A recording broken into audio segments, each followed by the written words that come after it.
Perché Nando Sartorato, casa mia, Vecchia, che era raduno di radice, perché noi si mandava a Milano, si mandava a Roma, si mandava a Venezia, si faceva mercare a Venezia, si mandava via dai 3-4 mila quintali di radice all'anno. Addirittura?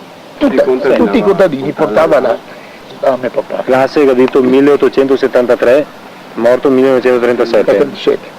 E allora era una ventina di soci, no? Era una cooperativa, come una cooperativa. Aveva un nome particolare? No, nome particolare no, il ricevente era un certo Beretta di Milano, il grosso Beretta di Milano, dopo che altro andava in mercato libero. Beretta Giuseppe di Milano, che abitava in via Anfossi, al numero 28 là a Milano, e che aveva esterna sul mercato di Vittoria a Milano, no? Un grande commerciante, no? Allora lui forniva carta, gabbie, tutto per incestinare.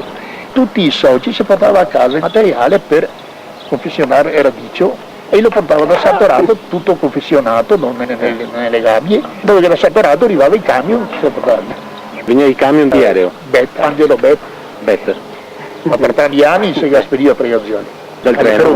Ora si portava magari 20, 30, 50 kg al giorno pregazioni e dopodiché restava più comodo con l'autotreno e allora veniva caricato in tutta casa. Con quali contenitori spedivi a Milano? Delle gabbie, gli era fatto in forma conica. O era crigoe? No, gli era fatti sotto modo piccole ora, quanto contenevi? Poteva portare 10 kg. Da 10 kg circa? Circa, sì. E questo era proprio il centro di ritrovo, casa sua, in via Maria? In via Maria. Quanti fratelli era che lavorava? Nando mi ha detto dopo? No, Nando solo era. Dopo che aveva i fioi, no, perché ne erano 6 massi e 4 femmine diesi.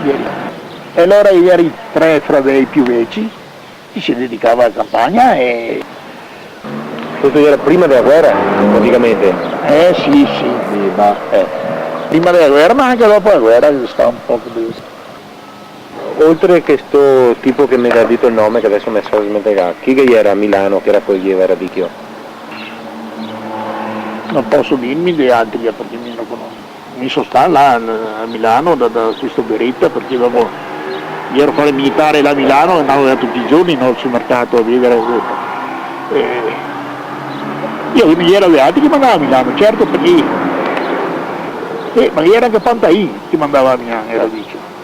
Quindi che era un consumo anche a Milano di questo prodotto? Ma a Milano, la rossa di Treviso ha il timbro dell'inseata milanese.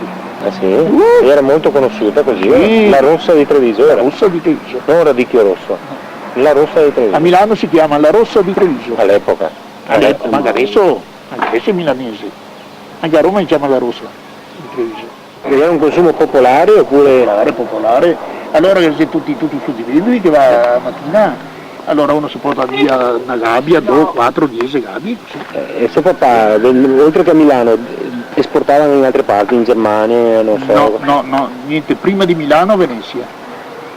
Era qualcuno che portava in Germania però? Sì, ma adesso non so. In Austria?